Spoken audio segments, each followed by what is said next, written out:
Представляем, директор. Құтты болсын жаңы зауытыңа.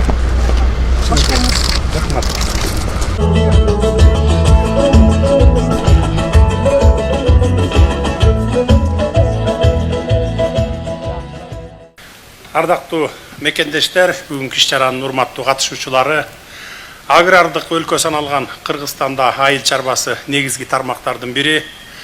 Айыл чарба продукцияларын кайра иштетүү өлкөбүздүн экономикасында маанилүү ролду ойнорун баарыбыз жакшы билебиз. Бул тармак мамлекетибиздин азык-түлүк коопсуздугун камсыздап, жумуш орундарын түзүп, экспорттун өнүгүшүн шарттайт. Бүгүн биз мына ушул багыттагы жүргүзүлүп жаткан мамлекеттик саясатыбыздын бир мисалы катары Байэлим ишканасынын айыл чарба продукцияларын кайра иштетүүчү заводунун ачылышында турабыз. Мындан улам эң алды баарыңыздарды бүгүнкү жакшы самалык менен чын дилимден куттуктап кетейин. Алдын ала эсептөөлөр боюнча 2024-жылдын январь-август айларында айыл чарба продукциясын кайра иштетүүчү өнөр жай ишканалар тарабынан 45,5 миллиард сом көлөмүндө тамак аш азыктар өндүрүлүп, өсүш 120%ды түздү.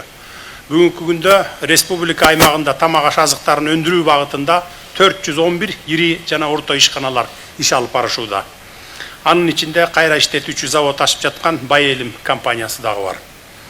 Жашылча жемиш консерваларын экспорттоочу бул ишкана ички рынокто да, анын чегинен тышкарыда кардарлардын ишенимине ээ болуп келатканы бизди кубандырат. Директор Рызгүл Акимжанова айымдын жетекчилиги астында Байэлим компаниясы өндүрүшкө жана соодага жаңы прогрессивдүү инновацияларды киргизүү менен айыл чарба продукциясын кайра иштетүүнүн көлөмүн кыйла көбөйтүүгө салым кошту. Буга бүгүнкү айыл чарба продукцияларын кайра иштетүүчү заводдун ачылышы айкын мисал. Мамлекет ишкерлерге ар дайым ачыкпыз, ар тараптан колдоого даярбыз деп биз дайыма айтып келебиз. Биз аталган компаниянын кайра иштетүү өнөр жайын өркүндөтүү боюнча көп функционалдуу консерва заводун куруу демилгесин кубаттап, заводдун курулушуна жер маселелерин чечип бердик. Бул долбоордун наркы 410 миллион сомду түздү. Анын 220 миллион сомуна заманбап өндүрүш жабдуулары сатылып алынса, 160 миллион сомуна өндүрүш жана кампа жайлары курулду. Ал эми 30 миллион сом айыл чарба техникасы жана тамчылатып сугаруу жабдууларына багытталган. Эл аралык стандарттарга ылайык курулган бул көп функционалдуу консерва заводунун кубаттуулугу күнүнө 500дөн 700 тонна айыл чарба өндүрүмүн кайра иштетүүгө эсептелген. Ошондой эле заводдо 70 адам туруктуу иштесе, сезон маалында 1000ден ашуун жумуш орундары түзөрү белгиленген. Мындан сырткары завод үчүн айыл чарба өсүмдүктөрүн өстүрүүдө тамчылатып сугаруу системасы киргизилип, 9000 куб метр көлөмүндөгү ирригациялык бассейн курулган. Бул албетте сууну үнөмдөөгө алып келет эмеспи. Ушул жерден бир кыстырма айта кетүүгө туура келип атат. Айтпай эле коеюн дедим белем, бирок сөз атасы келгенде айтпаса сөздүн атасы өлөт дейт эмеспи. Мына ушул Байэлим компаниясы бизге кайрылып келгенде бийликте иштеген анча-мынча ушу мурдакы арабыздагы чиновниктер айтып калган. Кой, бул Байэлимге жер да бербеш керек, кредит да бербеш керек. Булар оппозиция, бүтүн Кыргызстандын кожоюндары булар деп ошенткенде мен айттым элем, токтогула балдар. Саясат менен, оппозиция менен айыл чарбаны, өндүрүштү, экспортту, жумуш орундарын түзүүнү алмаштырбагыла. Кимдин колунан келет, бериш керек, бергиле деп туруп ушуну бердирдим эле. Жерди дагы, кредитти дагы. Мына жаркыраган завод салып туруп, айыл чарба продукциясын кайра иштетип чыгарып, мына экспортко чыгарып атат. Не деген жумуш орундары түзүлүп атат. Бизге экспортко жөнөтсө, бизге сырттан акча кирип атат мынакей. Ошондуктан биз мурдакы эски саясатты унутуп, эч кандай сен позициясың, сен оппозициясың деп бөлүнбөй, кимдин колунан келет, биз ошого жардам беришибиз керек.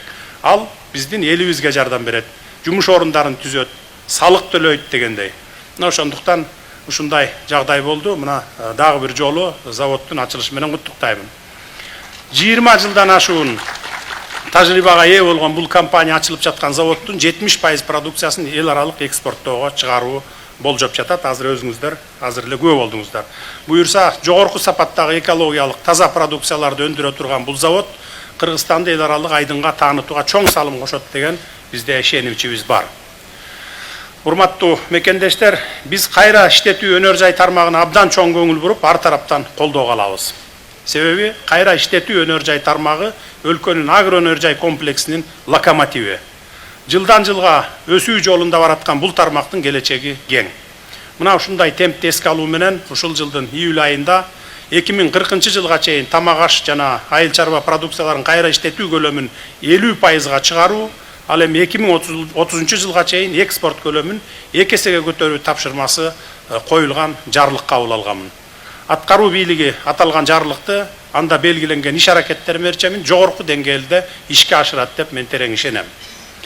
Бүгүнкү иш чаранын урматтуу катышуучулары, Бай Элим ишканасынын айыл чарба продукцияларын кайра иштетүүчү заводунун ачылышы менен дагы бир жолу куттуктаймын. Көп функционалдуу консерва заводунун ачылышы кайра иштетүү менен алектенген көптөгөн ишкерлерге мыкты үлгү болот деп ишенем. Мунун аркасында дыйкандар менен фермерлердин ишмердигин арттырууга өбөлгө түзүлөрүнө, өлкөбүздүн жалпы айыл чарба тармагы өнүгүү жолуна түшөрүнө тилек кылалы. Заводдун иши ийгиликтүү болсун, кампабыз данга толсун, өрүшүбүз малга толсун демекчимин. Рахмат көңүл бурганыңыздарга. Рахмат. Кол чаап кубаттап туруңуздар дейм.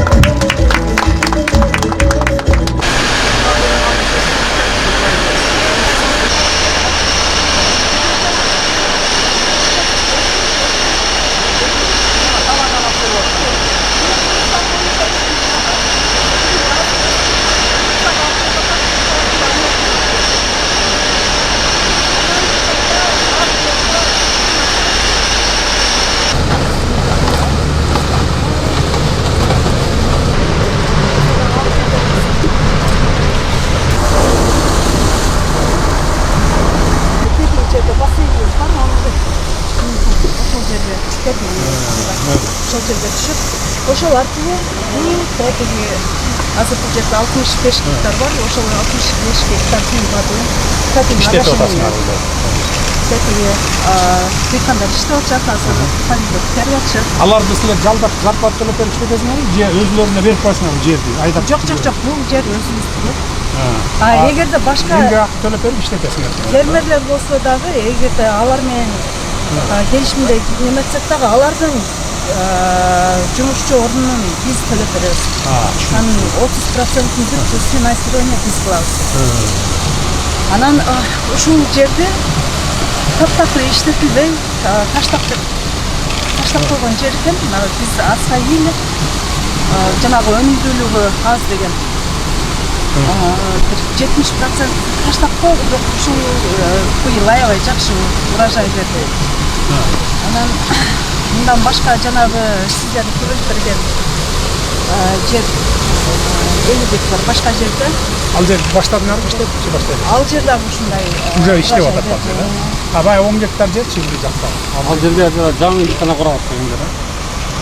Да 10 гектар жер. 10 гектар. Ал карабалка дагы?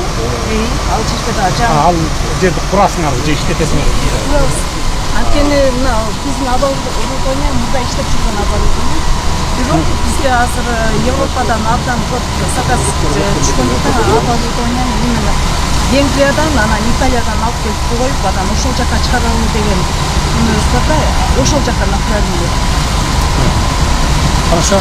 Бакбай, көрдүң да мына кантип иштетиш керек. Иштелбей жаткан жерди мына иштетип атышат. Камчылатып суган. Түшүмү жок деген жерде. Баягы 100 гектарды алгансың, эмедердиге. Сафлерден башкасы калган бар урожай жакшы берди. Бердиби? Сафлер эле Жара байтиктеги 100 гектар. Иштетип атасыңарбы? урожайын алдык уже. Кийинки өнүгүү немебизде, проектибизде, долбоорубузда ушундай заводдорду бардык региондо курсак дейбиз да. Ошон үчүн азыр процессе баткен, процессте калабыз. Ошолордун оформлениясы. Кургула жардам беребиз. Бакыт, мен сага айттым элем го. Канча 2 жыл болду уже. Жардам бергиле деп. Баткен боюнча, мына Баткендин губернаторуна дагы айткам. Талас боюнча мен ал губернаторлор алмашып кетти го, сен колго алгын. Колго ал, мына бергиле монда Сиз иштеп. мага баягы Колунан келгендерге бергиле да. Колунан келгендерге бергиле. сиз мага чалып айттыңыз трансформацияңызды. Трансформация кылдыр. Давайте жардам бергиле. Баткенге дагы, и Таласка дагы. Başka degендер бар. Мейли берели. Жетегүздөн деген жетегүздө да жер бар деп ачкан. Кайсы деген болсун, ошол жерде оставить дегенде алып. Хорошо, давайте байланышкаларда бергилешти. Кеше калды.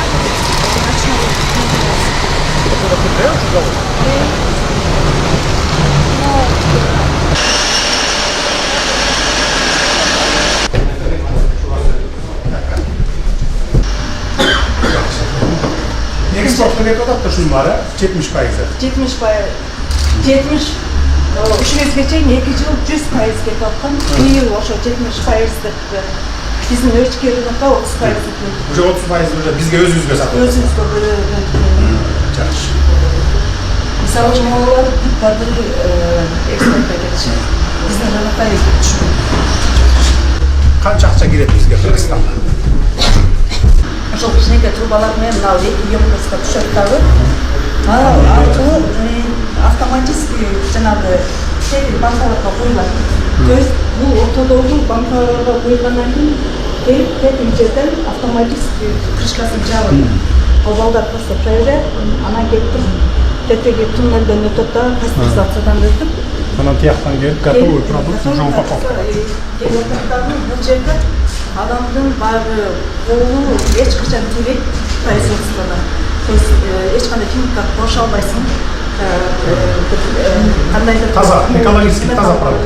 Ошонун баары автоматташтырылган, адамдын колу тийбейт. Биздин быйылкы жетишкендиктен мына ушуну айта алам.